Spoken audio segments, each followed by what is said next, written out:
NCP আগামী নির্বাচনে একটা আসনও জিততে পারবে না। মূলত এনসিপি তিনটা আসনের ফাঁদে বিএনপির তিনটা আসনের আশায় বিএনপির ফাঁদে পড়েছে এবং এনসিপির মধ্যে এক ভয়ানক বিভেদের বীজ বপিত করে দিয়েছে। এনসিপির ভাঙন গ্রুপিং অনিবার্য। এনসিপির মধ্যে এমনিতেই বিভিন্ন গ্রুপিং ফ্যাকশন, তার মধ্যে তিনটা সিটের আশা।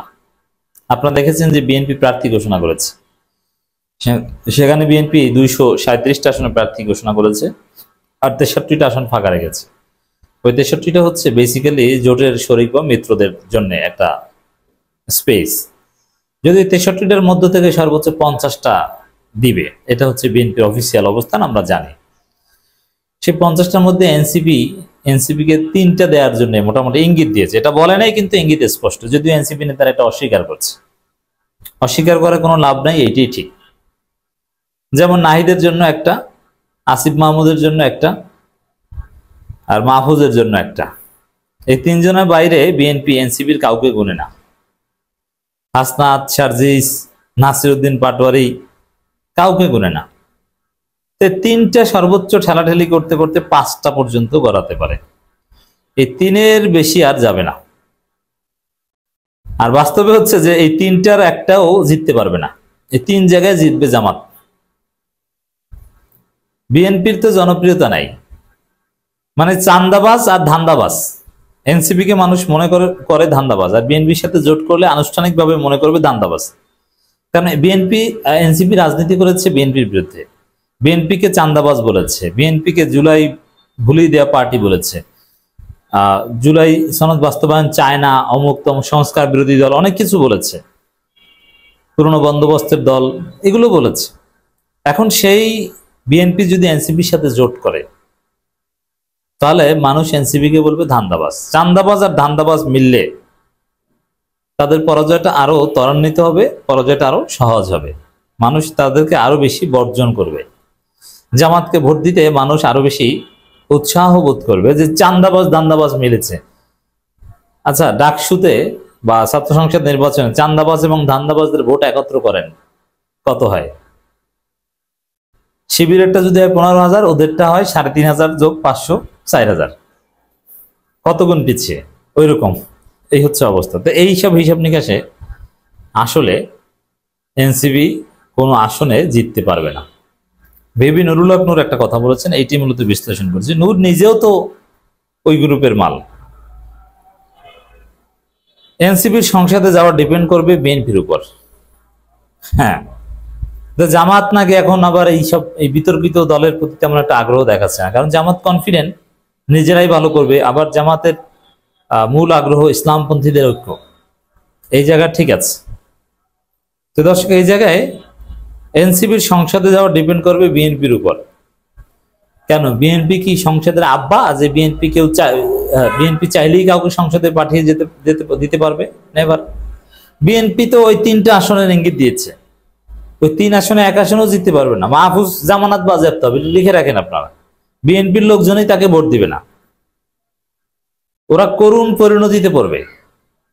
কান্নাকাটি ছাড়া কিচ্ছু হবে না। ডাকসুতে যেরকম কান্নাকাটি করেছে, এক পর্যায়ে নির্বাচন করার আগ্রহ হারিয়ে ফেলেছে, এর বাইরে কিচ্ছু না, কিচ্ছু করতে পারবে না।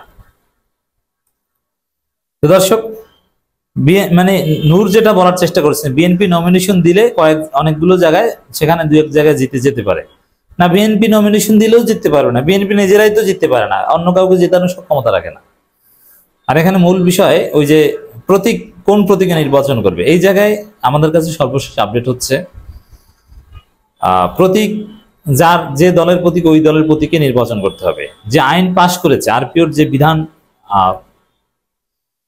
হয়েছে, অলরেডি পাশ করা হয়েছে, যে জোটগত নির্বাচন করলেও ছোট দলের প্রতীককেই নির্বাচন করতে হবে যদি তারা নিবন্ধিত হয়। তো এই জায়গায় বিএনপি ওই বিধান বাতিল করার জন্য চিঠি দিয়েছে। আইনমন্ত্রী আসিফ নজরুল আশ্বাস দিয়েছে বিএনপিকে যে না, আমি এটা দেখতেছি, কিন্তু এটা সরকারের সর্বশেষ সিদ্ধান্ত হয়েছে যে না, ওটা পরিবর্তন আমরা করব না, ওটা পরিবর্তন করলে সমস্যা হয়ে যাবে, সরকার নিরপেক্ষতা মারাত্মকভাবে প্রশ্ন উঠবে। ওটা জামাতের চিঠিতে সরকার করেনি যে বিএনপির চিঠিতে ওটা বাতিল করবে, ওরা সরকার নিজেরা করেছে এবং নির্বাচন সংস্কার কমিশনের সুপারিশমালার মধ্যে এটা আছে। তবে এটা পরিবর্তন করবে না, করতে পারবে না। তো এই জায়গা তো আরো বেশি ধরা যাবে। আমি যেটা বলি যে এনসিপি তো জিততে পারবে না, আর যদি বাই চান্স জিততেও পারে এদের চরিত্র হবে হাসানুল হক ইনু কিংবা রাশেদ খান মেননদের মতো। এনসিপি থেকে বের হবে হাসানুল হক ইনু, দিলীপ বড়ুয়া, রাশেদ খান মেনন, এবং এরা এক পর্যায়ে যদি একবার এমপি টেমপি হতে পারে তাহলে ভবিষ্যতে এদের এক একজনের এক একটা দল হবে। আজকে দেখেন এই নাহিদের একটা দল এবং মাহফুজ, আসিফ, ওরা সবাই একই দলে, কিন্তু বাই চান্স ওরা যদি বিএনপির টিকিটে বা যেভাবেই হোক না কোনো এমপি হতে পারে, তাহলে আজ থেকে 10 বছর পর দেখবেন যে নাহিদের দল আলাদা একটা, মাহফুজের আলাদা একটা, আসিফের আলাদা একটা। যেরকম হাসানুল হক ইনু একজন, দিলীপ বড়ুয়া একজন, রাশেদ খান মেনন আর একজন, অথচ সবাই কিন্তু বাম। ওরকম সবাই এনসিপি হলেও এরা এরা প্রত্যেকে আলাদা আলাদা গ্রুপে বিভক্ত হবে এবং ওই ব্যক্তিভিত্তিক নমিনেশন পাওয়ার চেষ্টা করবে। এটা আওয়ামী লীগ থাকলে সম্ভব ছিল, কিন্তু 5 আগস্ট পরবর্তী বাংলাদেশে এই ধরনের রাজনীতি চলবে না। 5 আগস্ট পরবর্তী বাংলাদেশে আর একটা বিপ্লবের মধ্য দিয়ে হলো একটা সুন্দর রাজনীতি আসবে, এগুলো চলবে না।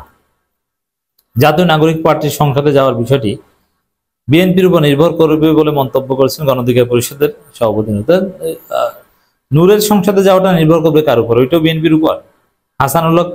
হাসান মামুন মানবে এটা? হাসান মামুন না মানলে তারেক রহমান কিছু করতে পারবে? বিভিন্ন এলাকায় যেতে পারবেন? এত সোজা না। একটা টক শোতে তিনি বলেন যে এনসিপির অনেক বিষয় এখন বিএনপির সঙ্গে সম্পর্কের উপর নির্ভর করছে।